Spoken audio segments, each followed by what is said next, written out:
নমস্কার বন্ধুরা, Mrs Mitra and স্যাবির চ্যানেলে তোমাদের সকলকে স্বাগত জানাই। চলে এসেছি আবারও নতুন একটা ভিডিও নিয়ে, যেখানে আজকে স্যাবি নয়, ডায়নাকে তোমরা দেখতে পাবে। ডায়না হচ্ছে আমার শ্বশুরবাড়ির বিড়াল।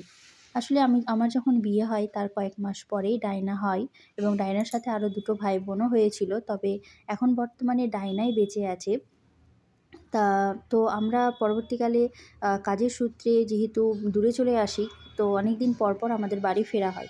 কিন্তু একটা জিনিস লক্ষ্য করেছি যে এখনও কিন্তু গেলে ও আমাদেরকে মানে চিনতে পারে, ভালোবাসে, আগের মতোই আবদার করে। তো তোমরা ভিডিওটিতে দেখতেই পাচ্ছ। তো আমার মনে হয় মানে ডায়নাকে দেখে একটা জিনিস আমার মানে উপলব্ধি হয়েছে যে এরাই হচ্ছে আসলে প্রকৃত বন্ধু। এরাই আসলে সঠিক ভালোবাসার দামটা দিতে পারে।